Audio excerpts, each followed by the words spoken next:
Évelyne, on parle d'incivilité beaucoup, on le décrit, on rapporte des situations d'incivilité, mais il faut admettre que ça nous arrive tous.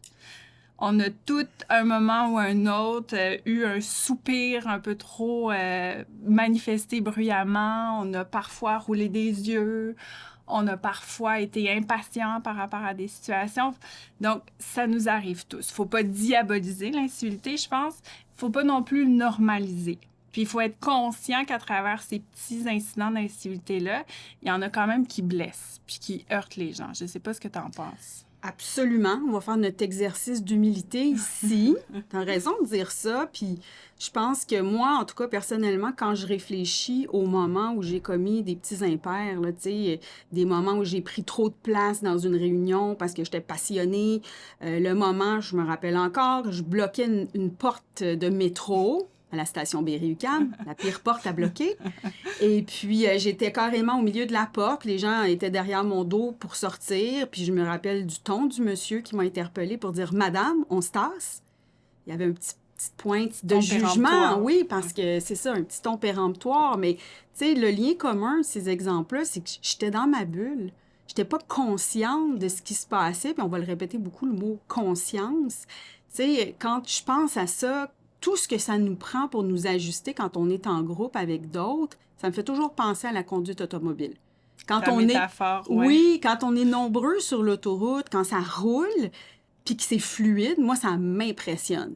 Tu sais, quand les voitures à gauche qui vont vite, ça va bien, à droite aussi, ça va bien, tout se passe bien, les gens ont comme cette intelligence-là de s'ajuster. Une fois de temps en temps, il y a la voiture qui fait peur à tout le monde, là, qui arrive avec son gros bruit de moteur, puis là, tout le monde est énervé. Ou encore à droite, tu as la personne qui roule vraiment trop lentement, puis là, ça crée toute une répercussion. Alors, je trouve que c'est une belle image pour placer ce qu'on essaie de dire ici. Puis j'ai le goût de te présenter un modèle en te parlant d'une citation que j'ai lue cette semaine dans la presse de l'humoriste Mariana Mazza, qu'on connaît pour son intensité. Oui, un peu exubérante, ben, loud. c'est ça. Elle se décrit elle-même comme ça, puis je pense que c'est sa force, tu sais. Puis, bon, elle parlait avec une jeune fille, puis elle expliquait un petit peu c'est quoi être aussi exubérant, puis elle dit « Être exubérant, c'est correct, mais il faut toujours être conscient des autres. » Wow! Une perle! Ça résume tout. Ça résume. En fait, ce qu'elle dit, c'est si tu es intense, il faut que tu aies une sensibilité qui soit presque aussi développée. Donc, il ne faut pas annihiler cette intensité-là. Ben Il faut juste développer des compétences qui vont nous permettre de bien jauger un peu l'impact. Exactement, exactement. Il y a beaucoup d'introspection, d'autocritique dans ce commentaire-là. Et ça m'amène à te parler du modèle que j'aime beaucoup.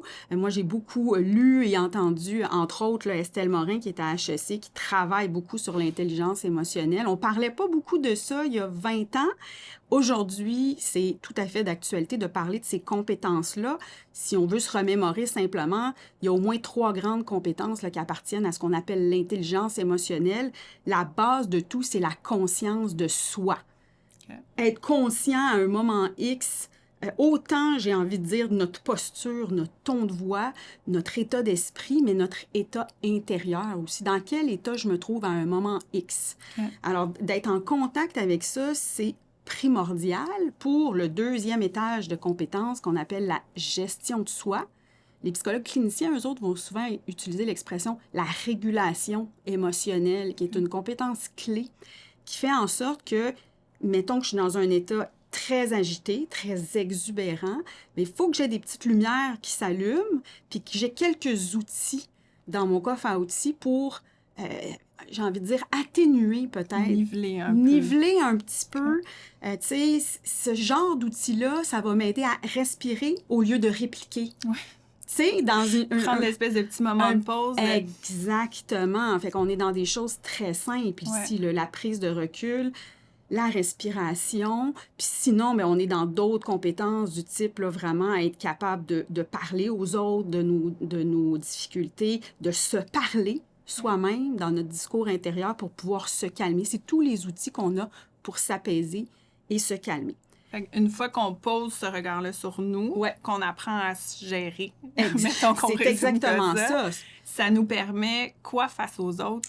Moi, puis c'est souvent de cette façon-là que c'est présenté aussi, c'est qu'une fois qu'on a calmé un peu ce feu-là, quelque part, ça nous rend plus disponibles à ce qui se passe autour de nous. Ça nous décentre. Ouais. Ça, c'est la troisième compétence, la conscience d'autrui. Tu sais, je te regarde là, je vois ton non-verbal parce que je suis pas tout énervée là, avec ce que je t'explique là. Je suis capable de te voir. Puis si tout à coup, tu m'écoutais plus, je le verrais.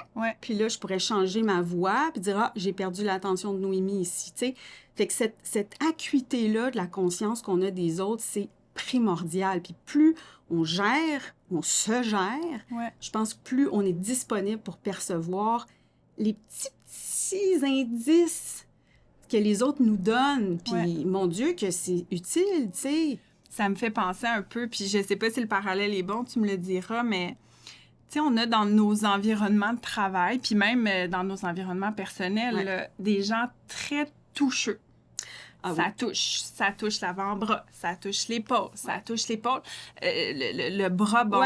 Des toucheux, puis des fois, moi, personnellement, ils rentrent dans ma bulle. Je l'exprime pas tout le temps, par contre, parce que des fois, j'ai peur parfois de créer un inconfort supplémentaire, mais j'ai l'impression que tout mon corps leur dit le malaise, tu sais. Il va y avoir comme un petit mouvement de recul. Il me semble que je vais être un peu plus rigide, le petit sourire un petit peu crispé. Puis on dirait que ça parle pas. C'est ça un peu l'idée de... Mon Dieu, quel bon exemple pour nous montrer comment quelqu'un qui a cette sensibilité va tout à fait percevoir ton petit rougissement, ton raidissement du corps, puis normalement, la personne de bonne volonté, elle veut pas que tu te sentes comme ça. Exact. Puis tout de suite, elle va se sentir « Ah, je suis un peu dans la bulle de nous. » On n'a pas toute la même bulle, la même distance. Puis je pense que ça fait partie de l'effort qu'il faut faire aussi, les uns avec les autres, de connaître ces petites différences-là qu'il y a entre nous. Puis j'ai envie de dire, de les respecter aussi. Parce que, tu sais, sinon, je sais pas comment dire, on pile sur des orteils sans égard à ce qu'on provoque chez les autres personnes. On peut-tu même faire un pas de plus puis penser que...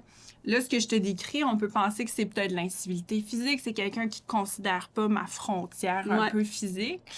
Mais tu sais, dans des cas d'harcèlement sexuel, là, ce sont pas toujours des conduites là, hyper graves. C'est pas toujours des agressions sexuelles, c'est pas toujours des invitations explicites, claires à des contacts intimes. Des fois, c'est de l'ordre d'attouchement dans des parties indésirées. Ouais, exactement. Oui. On peut-tu penser que ces gens-là, qui forcément donc répètent un comportement qui a été non sollicité, ont peut-être pas ce niveau d'intelligence émotionnelle-là pour saisir un peu la barrière là, des contacts. C'est important physiques. Ce que tu dis là, parce que autant, tu sais, on peut tous commettre des petits impairs, mais si je suis une personne qui en commet souvent, si je réalise que finalement, j'embarrasse souvent les gens, ou avec recul, tu sais, on dirait que je fais comme « Oups, encore une fois, j'ai fait ci, ou j'ai pris trop de place. » ou je pense que là, il y a un examen de conscience encore plus important à faire ici. Puis malheureusement, il y a des gens qui vont l'apprendre à la dure. Tu as évoqué certains cas. Il y a des gens qui vont recevoir un signalement de harcèlement, puis ça va être un choc électrique pour réaliser que là, il y a quelque chose dans leur comportement qui est mal ajusté, puis que la personne va falloir qu'elle aille développer cette composante-là de l'intelligence émotionnelle, qui est peut-être la gestion d'elle-même, de ses impulsions, peut-être une meilleure conscience d'elle-même, mais surtout une plus grande sensibilité aux autres. Donc, d'être un peu plus dans la retenue, un peu plus dans l'observation des autres personnes, puis de l'effet de son comportement sur les autres. Puis une compétence aussi qui va être souvent travaillée, tu sais, je te donne l'exemple en psychothérapie ou avec des conseillers du programme d'aide aux employés, c'est ce que les cliniciens vont appeler les capacités à mentaliser. C'est un petit peu la somme des compétences de l'intelligence émotionnelle. Je te résume ça, c'est un peu l'idée d'être de plus en plus conscient de ce qui se passe dans notre esprit, puis dans l'esprit des autres, de se poser plus systématiquement des questions au sujet de notre comportement puis des réactions possibles. Pourquoi j'ai dit ça l'autre fois? Pourquoi je me suis enflammée sur tel sujet? Qu'est-ce qui fait que je suis aussi sensible à tel aspect ou à tel thème? qu'est-ce qui m'irrite autant? Qu'est-ce qui me rend frustrée?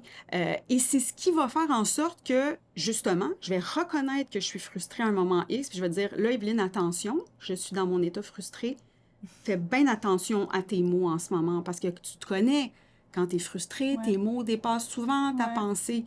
Il y a tout un travail ici, puis de se mettre dans, tu sais, là, on le voit dans mon esprit à moi, mais de me projeter aussi.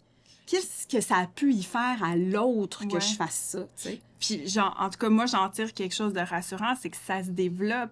Donc, à la fois par un travail individuel, de questionnement, de remise en question, mais je présume aussi que les rétroactions qu'on reçoit sur notre comportement. Ça donc, peut être la l'idée clé. de revenir, tu sais, puis là, on parlait d'un incident relationnel, on le cause, donc des fois, il y a des gens qui vont venir nous en parler de ça. Et ça, j'imagine que c'est le déclencheur aussi pour prendre conscience de nos... Tout à fait. Puis ça m'amène à te parler du thème des excuses. Tu sais, il y a même des chercheurs qui s'intéressent aux excuses, les excuses efficaces. Tu sais, quand on commet un impair, il faut quand même avoir la présence d'esprit que des fois, ce qui va être important, ça va être de réparer. Ouais. Tu sais, puis quand on dit réparer, tu sais, quand on veut s'excuser, en fait, ce qu'il faut avoir en tête, c'est que l'autre personne a besoin de voir qu'on reconnaît notre faute. Il y a une espèce d'admission de faute derrière ça. Puis je pense que la plupart des gens aussi, quand on reçoit des excuses, on s'attend à avoir un petit peu, je sais pas comment dire, une reconnaissance du fait qu'on a heurté un peu l'autre personne, puis aussi qu'elle va faire attention la prochaine fois. Un engagement. Un pour engagement. Le futur. Exactement, pour le futur. Donc, les excuses, je pense que c'est primordial quand on sait qu'on a commis un impair. Il faut avoir cette humilité, ce courage d'aller revoir la personne pour dire « Excuse-moi, tantôt, j'ai réalisé que je t'ai mise un petit peu mal à l'aise avec telle affaire. » Des fois, on s'excuse pour rien, puis la personne va nous rassurer. Mais je pense que c'est important, là, ça, c'est sûr. Vaut mieux le faire plus, puis que ça soit pas indiqué, que de l'omettre, puis que laisser des gens un peu insatisfaits, puis... Oui. Mais c'est sûr que là, si la personne s'excuse à chaque semaine, on revient à ce que je disais tantôt. C'est un signal clair ici qu'il y a quelque chose qui se répète, puis qu'il y a un examen à faire, dire « Coudon, je réalise que je suis constamment frustrée, constamment emportée. J'écrase beaucoup d'orteils. C'est pas la faute des autres. Là. Il y a quelque chose que j'ai à gérer par rapport à ça qui aussi. m'appartient. C'est ça. Puis je rebondis là-dessus parce que la question de l'humilité, tu sais, je pense que c'est aussi indiqué, évidemment, pour des personnes en situation d'autorité. Tu sais, encore dans l'idée de donner l'exemple, de créer un référent.